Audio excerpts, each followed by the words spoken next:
Ni nini maana ya kamba ya Allah subhanahu wa ta'ala? Sheikhul Islami Ibn Taymiyyah al-Imam Abu al-Abbas Ahmad ibn Abd al-Halim ibn Abd al-Salam Ibn Taymiyyah al-Harrani rahimahullah ta'ala alifariki mwaka 728 Hijria, miaka 700 iliyopita nyuma, takriban miaka 700 na kitu hapo, kwa sababu sasa tuko 1447. Yeye amefariki mwaka 728, takriban miaka 719 iliyopita nyuma, kishapita miaka 719 Hijria, karne 8 zilizopita. Katika kitabu chake kinachoitwa Minhajus Sunnah anasema waqad fussira habluhu bikitabihi wa bidinihi wa bilislam wa bilikhlas wa biamrihi wa biahdihi wa bitaatihi wa biljamaa. Neno hablullahi, wanawazuoni wa Kiislamu wamelitafsiri neno hili. Kuna waliosema kwamba maana ya hablullah, kamba ya Allah subhanahu wa ta'ala, maana yake ni kitabu chake. Kwa maana Waislamu, nendeni mkashikamane na kitabu cha Allah, kajengeni umoja wenu kwenye kitabu cha Allah, kakishikeni kile kitabu. Mkikishika hali ya kuwa mko pamoja, mkakishika kitabu sawa sawa, mtakuwa nyinyi katika umoja. Kikamateni kile kitabu, kishikeni, kwa maana elekeeni mahali penye mshikamano. Mahali penyewe ni kwenye kitabu cha Allah. Mkienda mule, kuna mambo yatawaongoza, yatakapowaongoza yale hamtafarikiana. Itikadi zenu zitakuwa sawa kwa sababu maelekezo yako mule. Itakuwa itikadi zenu ni moja, ibada zenu, tabia zenu, mienendo yenu, da'wa yenu, mtapata pale. Kwa shikamaneni kwenye kamba ya Allah. Pia kamba imetafsiriwa kwa maana ya dini, imetafsiriwa kwa maana ya Uislamu, kwa maana ya ikhlas, kwa maana ya amri za Allah, ahadi zake, taa. Pia imetafsiriwa kwa maana ya umoja, jamaa, habl, kwenye kamba ya Allah, yani umoja, ile jamaa ya Allah. Asema wa hadhihi kulluha manqulatun an as-sahabati wat-tabi'in lahum bi ihsan ila yawmiddin. Kauli zote hizi zimenakiliwa, zimenukuliwa kutoka kwa maswahaba na tabi'in, yani waliofuatia maswahaba kwa wema mpaka siku ya malipo. Wa kulluha sahiha, na maana zote hizo ni sawa. Ukiambia shikamaneni kwenye dini ya Allah, dini ya Allah mwongozo wake ni kitabu. Shikamaneni kwenye kamba, kamba ni kitabu. Kwa hiyo dini ni kitabu, Uislamu ni kitabu, maamrisho ni kitabu. Kitabu ndio hablullah. Kwa hiyo yote haya ni sahihi. Fa innal Qur'ana ya'muru bi dini al-Islam, kwa sababu hii Qur'ani inaamrisha dini ya Uislamu. Wa dhalika huwa ahdu, na huo ndio mkataba wake Allah, ndio ahadi yake. Wa amruhu wa ta'atuhu, na ndio amri yake na ndio taa yake, utiifu wake. Wali'tisamu bihi jami'a, na kushikamana na hivyo kwa pamoja. Inma yakunu fil jamaa, hilo linapatikana katika umoja. Wa dinul islami haqiqatuhu al-ikhlasu lillah, na dini ya Uislamu hakika yake hasa, ukiambiwa dini ya Uislamu ni kumtakasia dini Allah subhanahu wa ta'ala, ni kuwa na ikhlasi kwa ajili ya Allah subhanahu wa ta'ala. Maana atakutuambia kwamba kauli za wanawazuoni katika kutafsiri neno hablullahi kwa maana hizo zilizotajwa hakuna mgongano, kwa sababu baadhi yake zinakamilisha baadhi nyingine, zinakamilishana zenyewe kwa zenyewe. Kisha aya ikakataza iftiraq, kuleta migawanyiko baada ya kuwa watu wameshaingia na kushikamana kwenye kamba ya Allah. Kwa hiyo kwa mujibu wa maelezo yaliyotajwa kwenye aya na kauli hii ya Sheikhul Islam Ibn Taymiyyah, ambayo ni mukhtasari wa kauli nyingi, ilikuwa tuzitaje kauli za masahaba kina Abdullah ibn Mas'ud radhiyallahu ta'ala anhu, kauli ya Imam As-Suddi na wengineo katika wanawachuoni wa tafsiri. Kauli zote hizo zimefupishwa kwenye kauli ya Sheikhul Islam Ibn Taymiyyah kuhusu kamba ya Allah. Maneno haya yanatufahamisha kwamba sisi tumeelekezwa mahali pa kujenga mshikamano na umoja. Ina maana mshikamano wetu sisi na umoja wetu hauko kivyo vyote, kwamba Waislamu tuungane kivyo vyote tu. Muunganiko uko na watu walioshikamana na kamba ya Allah subhanahu wa ta'ala. Ukiisoma Qur'ani utaona kwamba inakuonyesha, ile Qur'ani yenyewe inakuonyesha njia, alafu Qur'ani hiyo hiyo inakufafanulia, inakuelekeza kwa Mtume sallallahu alaihi wasallam. Sio kusema tumeacha Qur'ani tu, mimi nataka Qur'ani peke yake. La, hiyo Qur'ani ukiisoma vizuri utaona inakuelekeza kwa Mtume sallallahu alaihi wa alihi wasallam. Wa anzalna ilayka adh-dhikra litubayyana lin-nasi ma nuzila ilayhim. Qur'ani anamwambia Mtume sallallahu alaihi wasallam, aya ya 44 ya suratul Nahl. Ukirejea utaona pale Allah subhanahu wa ta'ala anamwambia Mtume sallallahu alaihi wasallam, hii Qur'ani tumeiteremsha kwako. Kwa nini amepewa Mtume sallallahu alaihi wasallam? Kwa nini Waislamu wasiambiwe nendeni kule Jabal Hira, kuna kitabu tumewaletea mkisome hicho, nendeni hapo mkakichukue, au nendeni kwenye Al-Kaaba pale pana kitabu mjisomee wenyewe. Kitabu hicho ni muongozo kwenu, kimeletwa kwa Mtume sallallahu alaihi wasallam, tena munajjaman, hali yako kidogo kidogo, kwa kuzingatia matukio na hali maisha yote ya Mtume sallallahu alaihi wasallam. Inakuja leo aya hii, kesho inakuja sura hii, kesho kutwa inakuja kipande hiki, hivyo hivyo ndani ya miaka 23 ya uhai wa Mtume sallallahu alaihi wasallam akiwa Makka na Madina. Qur'ani ilikuwa inashuka na Mtume sallallahu alaihi wasallam alikuwa akiisoma na kuifunza na akiifafanua. Sasa anaambiwa tumekuteremshia wewe hii Qur'an ili uwabainishie watu kilichoteremshwa kwao. Kilichoteremshwa ni Qur'an na mbainishaji ni Mtume sallallahu alaihi wa alihi wasallam. Na ndiyo maana tukawa twaswali salatul asr raka 4, ndio ile bayani ya Mtume sallallahu alaihi wasallam. Raka 4 zenyewe twaziswali vipi? Raka 2 tukatoka tashahud, kisha tusimama tusali raka 2, kisha ndio tunatoa salamu. Ile ndio bayani aliyoleta Mtume Muhammad sallallahu alaihi wasallam. Maana yake tumekuletea Qur'ani na Sunna, kwa sababu Qur'an imetuongoza huko kwamba mbainishaji ni nani? Ni Mtume sallallahu alayhi wa alihi wasallam. Na ndio maana kwenye ibada mbalimbali alikuwa akilifafanua hilo na kulielekeza, khudhu anni manasikakum. Aliposimama katika ibada ya hija akawa anawaambia watu, chukueni kutoka kwangu ibada yenu ya hija, niangalieni mimi ninapofanya hija afu mchukue kutoka kwangu. Yale ndio mafunzo ya Mtume Muhammad sallallahu alaihi wasallam na ubainifu wake. Sallu kama raaitumuni usalli, swalini kama mlivyoniona mimi nikiswali. Ndio ile wa anzalna ilayka dhikra litubayyana lin-nasi ma nuzila ilayhim.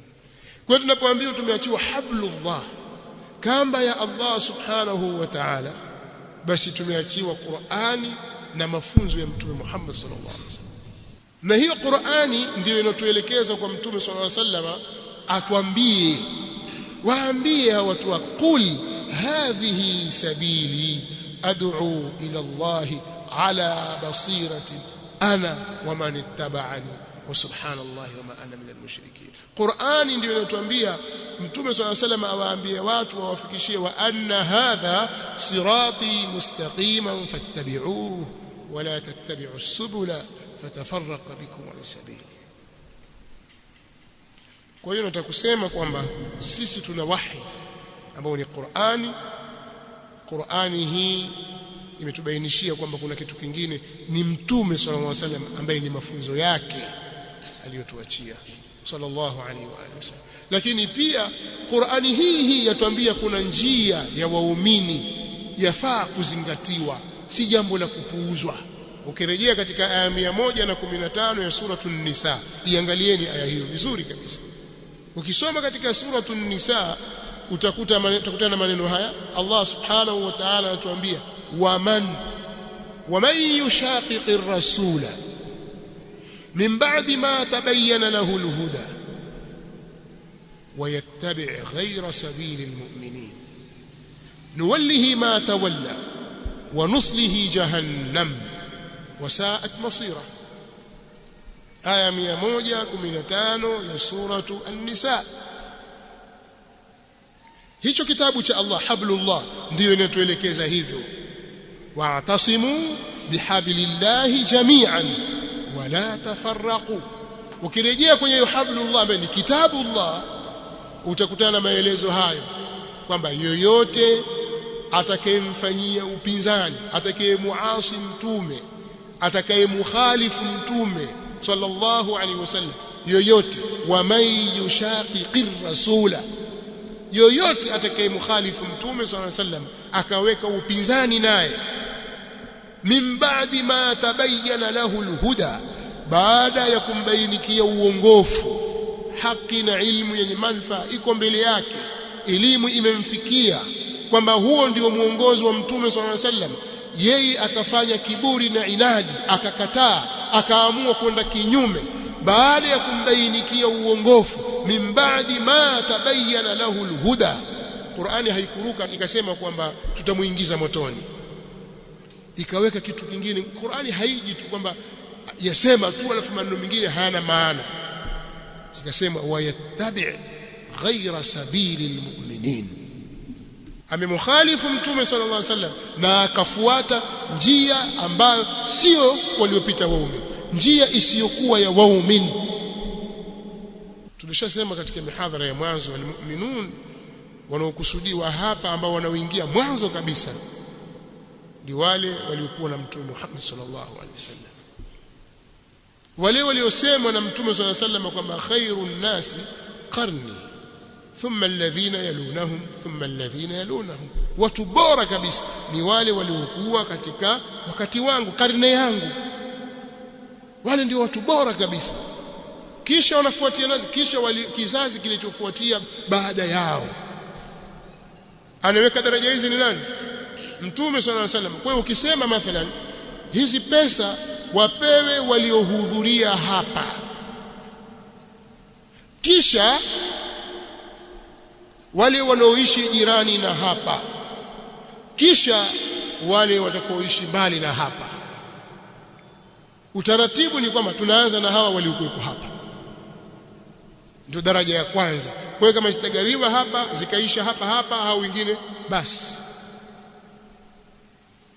zikibakia tutawaangalia wale waliokuja sehemu ya pili. Yote yanataka kuwafafanulia kwamba huu ubora unaotajwa hapa unawaanzia wao, kwa wale watu walioishi katika enzi za mtume Muhammad sallallahu alaihi wasallam, kizazi kilichokuwepo wakati ule, wale ndio watu bora kabisa. Wakisifiwa waumini kwa sifa njema, wao wanaingia mwanzo, kisha waliokuja baada yao, kisha ndio wale waliokuja baada yao. Riwaya inaonyesha kwamba vimetajwa vizazi vitatu. Baada ya kile cha kwanza kuna vizazi viwili. Kuna riwaya nyingine inasema hapana, baada ya kizazi hiki cha kwanza kuna vizazi vitatu vingine mbele. Alhasil ni kwamba tunataka kusema waumini, mtu atakapoikhalifu njia ya waumini, kwa shala kumbe kumkhalifu mtume sallallahu alaihi wasallam, alafu kuna njia ya waumini, na njia hii haitofautiani na njia ya mtume sallallahu alaihi wasallam, bali inaifafanua zaidi. Iliposemwa shikamaneni na mwenendo wangu na mwenendo wa makhalifa wangu waongofu, haina maana makhalifa wamekuja na dini mpya, bali wao wameweka muongozo uliofafanua zaidi muongozo wa mtume Muhammad sallallahu alaihi wasallam. Pia shikamaneni na muongozo ule. Ndio maana Mtume sallallahu alaihi wasallam katika usia aliouacha ni wasia wa kushikamana na mwenendo wake. Tutasoma miongoni mwa maandiko matakatifu yaliyokuja kulielezea jambo la mshikamano na kukataza mifarakano. Miongoni mwa maandiko muhimu ni hilo, tutakuja kulitaja insha Allah. Akawataja makhalifa waongofu. Kwa sababu gani? Kwa sababu alishatangulia kusema pia Mtume sallallahu alaihi wasallam akasema khilafatun nubuwati ba'di 30 sana. Ukhalifa na uongozi uliokuwa katika mfumo wa kiutume utakaokuja baada yangu ni miaka 30. Kisha baada ya hapo utakuja ufalme. Na kweli ukihesabu miaka waliokaa makhalifa waongofu wale wanne, yani Abu Bakr as-Siddiq na Umar al-Faruq na Uthman dhun-Nurayn na Ali Abu al-Hasanain radiyallahu ta'ala anhum, pamoja na Al-Hasan ibn Ali katika miezi yake 6, unapata miaka 30 kamili.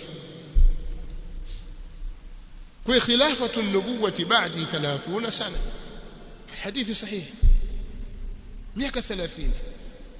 Qur'ani ndio hablullah, na ukiisoma hablullah kwa umakini kabisa utaona inakuelekeza kwa Mtume Muhammad sallallahu alaihi wasallam, inakuelekeza kwa wema waliotutangulia.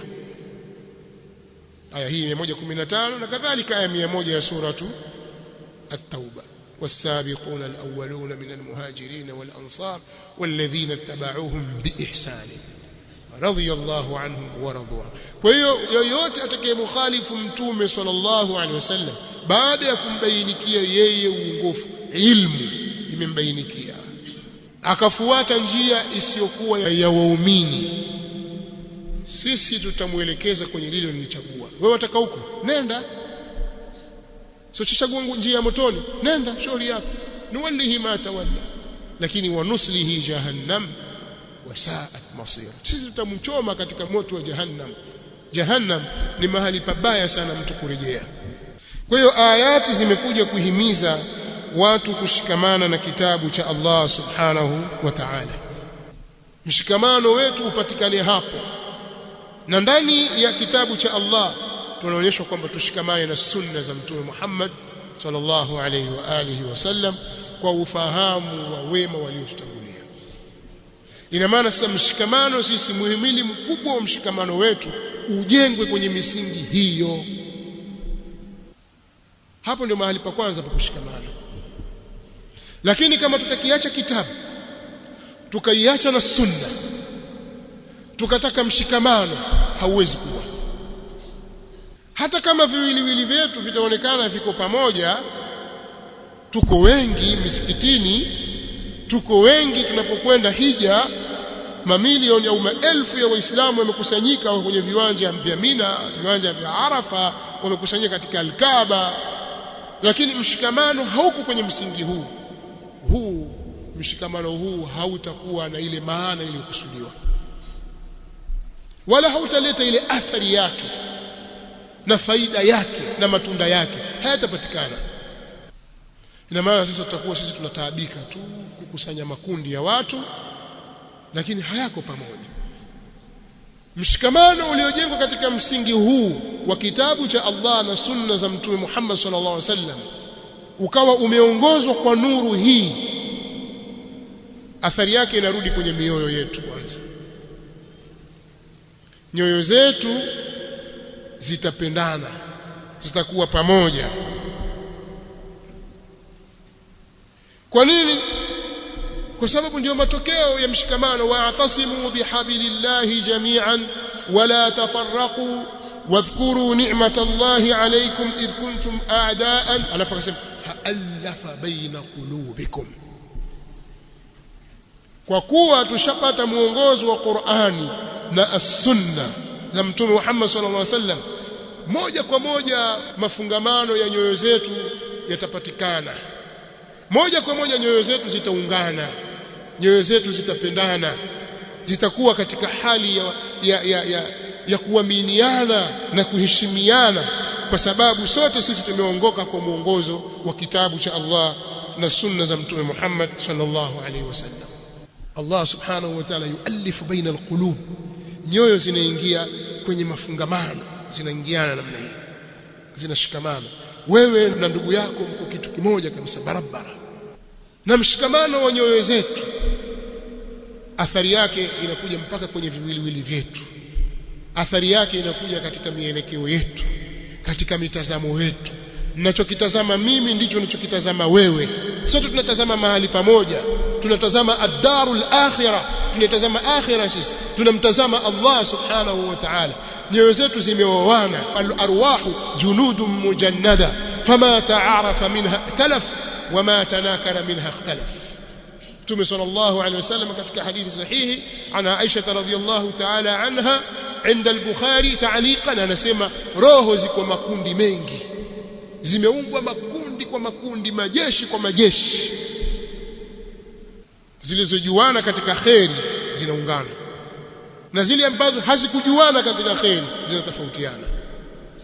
Maadamu wewe khairi yako waichukua kwenye kitabu cha Allah na sunna za Mtume sallallahu alaihi wasallam mukhlishan lahu ad-din, basi na ndugu yako ambaye iko mfano wako, hata kama wewe humjui, hata kama sio kabila lako, hata kama hatoki kwenye nchi yako, hata kama asili zenu ni tofauti, wewe ni Mwafrika, yeye ni mzungu au ni Mwarabu au ni Muhindi au ni Mchina au ni Mturuki, haijalishi, maadamu masdari yenu at-talaqi ni moja, mnaongoka kwa mwongozo mmoja, mnajikuta mnapendana, mnakuwa kitu kimoja. Pengine lugha yenu ikawa ni lugha ya ishara tu, kwa kuwa hamuelewani lugha zenu, lakini kwa kuwa mioyo yenu tayari imekunywa katika vyanzo vimoja, basi mtaelewana tu na mtakuwa kitu kimoja na mtasaidiana. Huu ndio umoja aliotaka Mtume Muhammad sallallahu alaihi wa alihi wasallam. Huu ndio umoja na mshikamano alioujenga na kuutumikia Mtume Muhammad sallallahu alaihi wasallam kwa muda mrefu. Na kwa Mtume sallallahu alaihi wasallam alitoa juhudi kwenye hili na akazijenga sababu za kufanya hivyo. Allah akamtia nguvu katika hilo. Huwa alladhi ayyadaka binasrihi wa bilmu'minin. Allah subhanahu wa ta'ala ndiye aliyekutia nguvu wewe kwa sababu ya nusra yake au kwa kupa nusra yake, na akakutia nguvu kwa waumini pia. Wa alafa baina qulubi, na Allah akaziunganisha baina ya nyoyo zenu. Law anfaqta ma fil ardi jami'an ma alafta baina. Law wewe Muhammad ungetoa vitu vyote vilivyopo katika hii ardhi, usingeweza kuziunganisha nyoyo zao. Nyoyo haziunganishwi kwa pesa, nyoyo haziunganishwi kwa mali na kutoa vyeo na mambo ya kilimwengu. Nyoyo zinaunganishwa kwa kuletwa katika masdari moja ya kiimani kwenye kitabu cha Allah subhanahu wa ta'ala na sunna za Mtume Muhammad sallallahu alayhi wa alihi wasallam. Na hilo ni jambo alilofanya Mtume sallallahu alayhi wa alihi wasallam. Wao ukiona watu wamesifiwa kwa sifa hizo zilizotajwa kwenye Qur'ani, usije ukaona ni jambo la kimaskhara. Ni jambo kubwa limefanyika, na nguvu kubwa itaikana iwekezwe hapo. Lakini nyoyo kama hazikuungana, tukawa tumeunganisha vichwa na viwiliwili vyetu, tukawa hapa tuko pamoja, lakini kila mmoja anailani itikadi ya mwenzie na kuiona itikadi hiyo ni potofu, sawa, kwa sababu vyanzo vya kuchukua taarifa na imani ni tofauti. Wewe dini yako waichukua kutoka wapi? Huyu achukua kutoka kule na yule achukua kutoka kule, huyu achukua mashariki, yule magharibi, yule ana uelewa wake na yule ana uelewa wake. Mungu ninayemwamini mimi si Mungu ninayemwamini wewe. Nyoyo haziwezi kuungana, tutakuwa tumeunganisha viwiliwili. Na hiyo ndiyo sifa ya Mayahudi walipoiacha Taurati ya Musa. Taurat, inna anzalna at-taurata fiha hudan wa nur yahkumu biha an-nabiyyuna alladhina aslamu lilladhina hadu warabbaniyun. Allah subhanahu wa ta'ala asema sisi tumeiteremsha Taurat, inna anzalna at-taurah fiha hudan wa nur. Ndani ya Taurati kuna huda na kuna nur, kuna ilmu yenye manufaa pale na kuna mwangaza, nuru. Mayahudi walioletewa Taurati ambayo imeletwa kwa Nabiiullah Musa alayhi salatu wassalam. Na katika sifa ya Taurati ni kuwa Allah subhanahu wa ta'ala kataba at-taurata biyadihi jalla wa ala. Allah aliandika Taurati kwa mkono wake. Musa akakabidhiwa Taurati. Mayahudi waliacha Taurati, miongozo yao wakaichukua nje ya Taurati, wakakhtalifiana. tahsabuhum jami'an wa qulubuhum shatta dhalika biannahum qaumun la ya'qilun. Unaona, utawadhania hao wako pamoja ili hali nyoyo zao ziko tofauti, kwa sababu wao ni watu wasiofahamu, hawana akili. Ala, kumbe mikusanyiko au umoja ukiwa ni wa viwiliwili, si wa nyoyo, ni umoja mbaya na ni sifa za watu wasio na akili. Sasa vipi tutakuwa sisi na sifa kama hiyo? Sisi tutakuwaje na sifa ya aina hiyo, na hali ya kuwa tumeteremshiwa Qur'an? Dhalika alkitab la raiba fihi hudan lilmuttaqin alladhina yu'minuna bilghaib wa yuqimuna as-salah wa mimma razaqnahum yunfiqun walladhina yu'minuna bima unzila ilayka wama unzila min qablik wa bil akhirati hum yuqinun ulaika ala hudan min rabbihim wa ulaika humul muflihun. Allah subhanahu wa ta'ala anatueleza kuhusu kitabu hiki, dhalika alkitab, kitabu hicho kitukufu hicho, la raiba fihi, hakina shaka ndani yake, hudan lilmuttaqin, ni muongozo kwa watu muttaqin, watu wenye hofu ya kumwogopa Allah, wenye ucha Mungu. Ni kina nani hao? Wale wanaomwamini Allah ili hali hawamuoni kwa ghaib, hawajamuona lakini wanamuamini yeye, na wanasimamisha swala kwa masharti yake, kutimiza masharti yake na nguzo zake na nyajibu zake, na kutimiza sunna zake kwa kulinda wakati wake. Na katika yale tuliyowapa wao wanatoa, hawalimbikizi, wanawasaidia wengine, wanatoa zaka. Wale wanaoamini yaliyoteremshwa kwako na yaliyoteremshwa kwa wale waliokuwa kabla yako, Taurati, Injili, Zaburi, wanaziamini pia hizo. Suhufi Ibrahima wa Musa wanaamini, na akhira pia wanaiamini, wanayaqini nayo kama vile waliwahi kuiona, wanayaqini.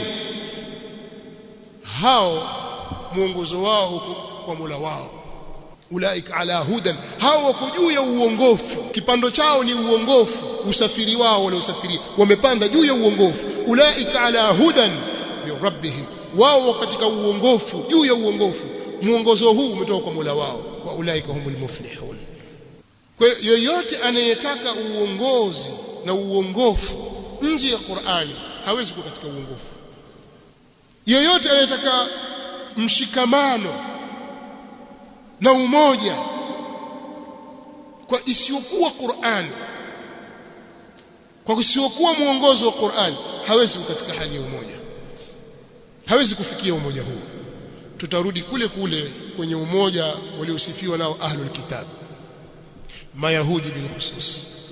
Utawadhania wao wako pamoja, lakini nyoyo zao ziko tofauti. Tahsabuhum jami'an wa qulubuhum shatta. Asimama huyu anatakiri kwamba kuna rabbus samawati ala al-arsh istawa, kwamba ukimuuliza man rabbuka, aina rabbuka, anasema fi as-samaa au ala al-arsh istawa. Ajua kwamba Mola wake yuko juu, juu ya arsh, juu ya viumbe vyote, Allah subhanahu wa ta'ala. Na huyu mwingine anakanusha kabisa Qur'ani kwamba hakuna Mungu huko juu, wala haifai kuuliza yuko wapi, haifai. Na kauliza swali hilo Mtume, kauliza Mtume sallallahu alaihi wasallam mwenyewe, aina Allah. Mwingine kwamba haifai kuuliza aina Allah, haifai. Unajua wana falsafa walieleza kwamba wao kwako chanzo chake cha taarifa na za dini anazichukua kutoka kwa wana falsafa mutakallimun. Haifai kabisa kusema Allah yuko wapi, haifai kabisa, kwa sababu Allah yeye hana mahali. Wanasema hivyo. Kwa imani zetu ziko tofauti juu ya Allah tu yuko wapi. Je, hii ni sifa yake au si sifa yake? Tukhtalifiana kuhusu yeye Allah, na hali ya kwa Qur'ani imebainisha, sunna imebainisha, na maswahaba wakaamini na wakaeleza walichokiamini na waliofuatia baada yao kisha waliokuja baada yao mpaka zilipodhihiri fikra za wanafalsafa. Kwa hiyo nataka kurudi katika maudhui hii kwa kusema kwamba aya inatuelekeza mahali pa mshikamano.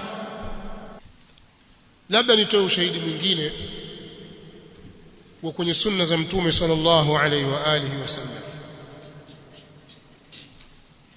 Al-Imam Ahmad rahimahullah, katika wale wanazuoni wa madhehebu nne, iko mwanachuoni mmoja akiitwa Abu Abdullah, kunia yake Ahmad ibn Muhammad ibn Hanbal al-Shaybani, katika wanachuoni wakubwa pale Baghdadi enzi hizo. Al-Imam Ahmad rahimahullah ta'ala amefariki mwaka 241 Hijria. 241 Hijria, iko ndani ya karne ya tatu. Vile vizazi vitatu bora, zile karne tatu, yeye alikuwepo katika wakati ule. Ahmad ibn Muhammad ibn Hanbal al-Shaybani, shekhe wake al-Imam al-Bukhari mwenye sahih al-Bukhari, katika mashekhe wake wakubwa ni Ahmad bin Hanbal. Na huyu katika wanafunzi wakubwa wa al-Imam al-Shafi'i, Muhammad bin Idris al-Shafi'i rahimahullah. Muhammad ibn Idris al-Shafi'i alipoishi pale Iraqi na kusoma, alikwenda kusoma kwa al-Imam Abu Yusuf al-Qadhi, mwanafunzi wa al-Imam Abu Hanifa. Alisoma Madina kwa al-Imam Malik, akakaa muda aliokaa mpaka amefariki Imam Malik, akahamia Baghdad akasoma kwa wanafunzi wa al-Imam Abu Hanifa. Katika hao, kwa sababu mwaka aliofariki Abu Hanifa ndio mwaka aliozaliwa al-Imam Shafi'i, 150 Hijria.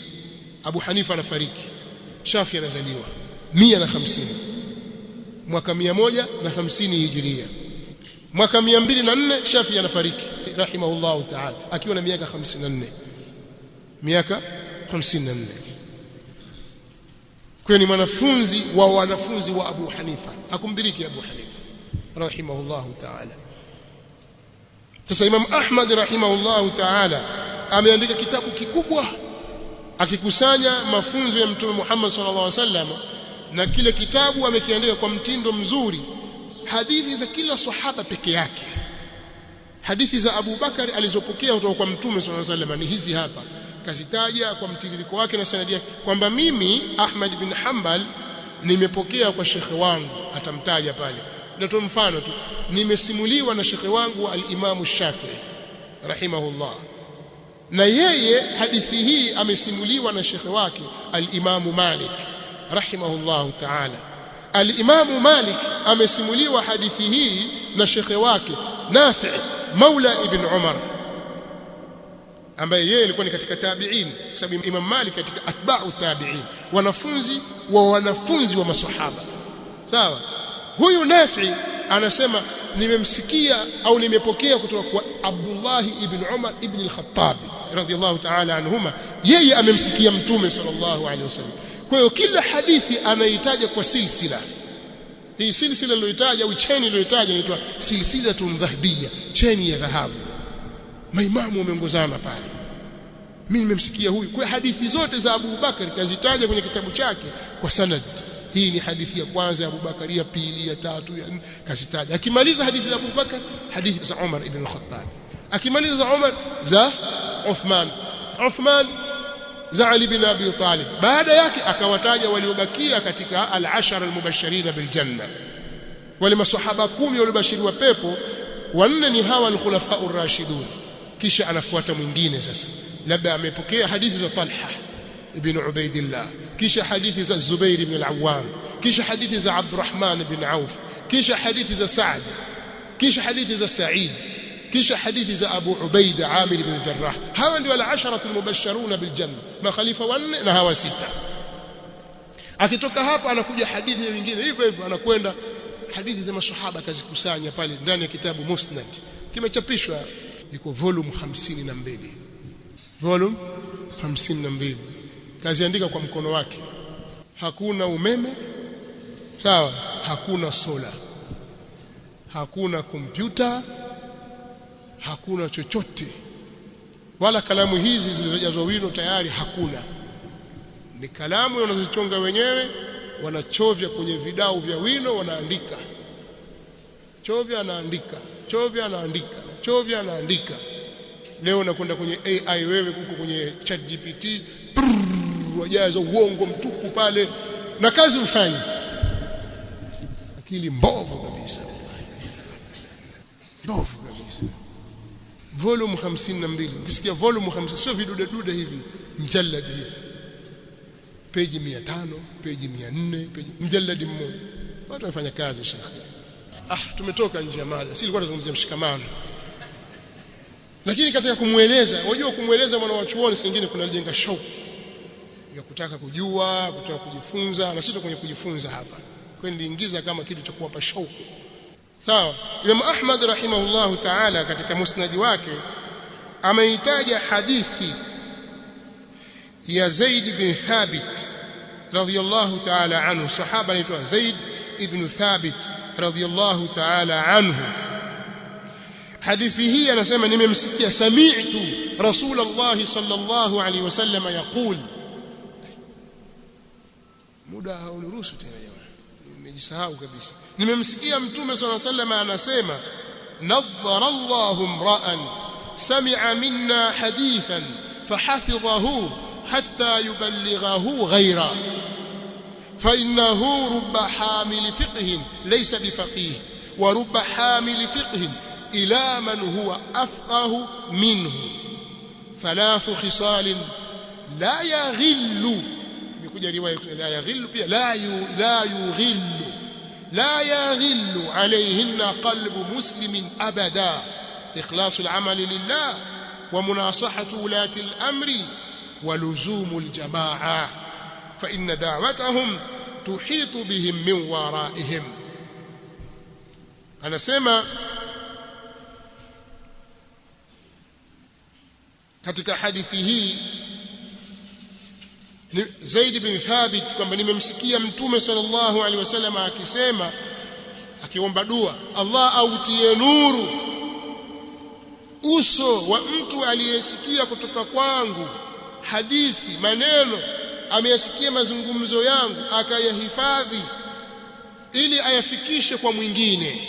Allah autie nuru uso wake mtu huyu. Mtume sallallahu alaihi wasallam anamwombea dua, Allah amtie nuru mtu aliyesikia mazungumzo kutoka kwangu kisha yeye akayahifadhi ili ayafikishe kwa mtu mwingine. Kwa mtume akishajiisha watu wapokee maneno yake wayafikishe kwa watu wengine ili risala ifike mbali, na ndivyo waliofanya masahaba wa mtume sallallahu alaihi wasallam. Akasema rubba hamil fiqhin laysa bifaqih, huenda akawa yule aliyebeba ule ujumbe wenye fiqhi akawa si faqihi mzuri, yani akawa amefahamu kiasi fulani, lakini warubba hamil fiqhi ila man huwa afqah minhu, huenda akawa yule aliyebeba fiqhi akaubeba ujumbe kumpelekea mtu ambaye ana ufahamu zaidi kuliko yeye. Ukamwelezea bwana kuna hivi na hivi, yule kwa ile fahamu aliyopewa akalichakata lile jambo, akalichambua, akalifahamu zaidi kuliko wewe ulimfikishia, akawa ni mchambuzi bora kwenye jambo hilo, pengine ndio fani yake hiyo. Umezungumzia jambo la mifugo, mtume swalla sallam akalizungumzia jambo hili kwa hadithi hii, wewe ukaichukua hadithi ile ukaipeleka, kumbe ule mpelekea ni daktari wa mifugo. Kumbe ndio hivyo, akalichakata akalifafanua likawa amelifahamu vizuri zaidi kuliko wewe uliopeleka. Au kumbe ni mtu wa kilimo, umezungumza masuala ya tabir na mengineyo, sawa. Kwa hiyo inawezekana ikawa hivyo, chukueni haya mafunzo myapeleke kwa watu wengine. Kisha akasema thalathu khisalin la yaghillu alayhinna qalbu muslimin abada, kuna mambo matatu moyo wa Muislamu ukiwa una mambo hayo hauwezi kupatwa na husda, hauwezi kupatwa na khiana abadan. Kwa maana mambo haya ni mutahhirat. Thalathu khisal, kuna mambo matatu la yaghillu alayhinna, la yadkhulu alghill alhiqd, hiqdi mfundo na chuki na husda haitaweza kuingia katika moyo wa Muislamu abadan, na ili hali anayo mambo hayo, haiwezekani. Jambo la kwanza, ikhlasul amali lillah, ni mtu kuyatakasa matendo, kuwa na ikhlasi katika matendo kwa ajili ya Allah. Matendo yake yote anayafanya lillah, si kwa riya. Jambo la pili, wa munasahatu ulati al-umur, kuwa nasihi viongozi. Yeye hakai kuwasema sema vibaya viongozi na kuwakashifu. Yeye hutumia mlango wa nasaha zaidi. Mtu huyu moyo wake hauwezi kupatwa na hikma na chuki na husda. Waluzumu aljamaa, na kulazimiana na jamaa mahali pa ushahidi. Kuonyesha Mtume sallallahu alaihi wasallam katika mafunzo yake akiwa nasihi sana na kuwahimiza Waislamu washikamane na aljamaa. Fa inna da'watahu, anasema Mtume sallallahu alaihi wa alihi wasallam katika hadithi hii, fa inna da'watahum tuhitu bihim min waraihim, kwa sababu ule wito wao, ulinganizi wao, da'wa yao wazunguka nyuma yao.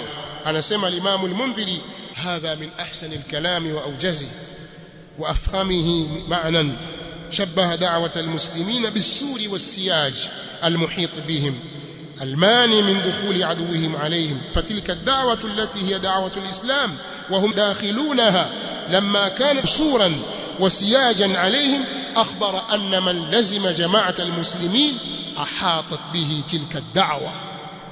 hapa anaeleza kwamba katika maneno mazuri yaliyo mafupi yaliyoshiba, kwa maana maneno haya amefananisha ile dawa ya Uislamu na ulinganizi wa Uislamu, ameufananisha na ukuta uliowazunguka.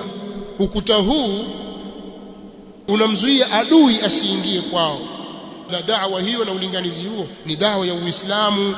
Wao wameingia na imekuwa ni ukuta kwa wao na ni ngome kwa wao. Kwa hiyo atakaye lazimiana au atakayeingia kwenye jamaa hiyo atakuwa amelazimiana na ukuta ulio madhubuti. Hapa atakuonyesha ya kwamba nusra ya Allah subhanahu wa ta'ala na ushindi wake unakuja pale itakapokuwa watu wako katika mahali pamoja. Na maneno haya yanaonyesha kwamba Mtume sallallahu alaihi wasallama anawahimiza Waislamu wawe katika hali ya umoja na mshikamano ule tulioueleza katika Al-Qur'an Al-Karim, wa'tasimu bihablillahi jami'an wala tafarraqu. Nitaishia hapa kwa muda huu. barakallahu fikum, jazakumullahu khairan. subhanakallahumma wa bihamdika, ashhadu an la ilaha illa anta, astaghfiruka wa atubu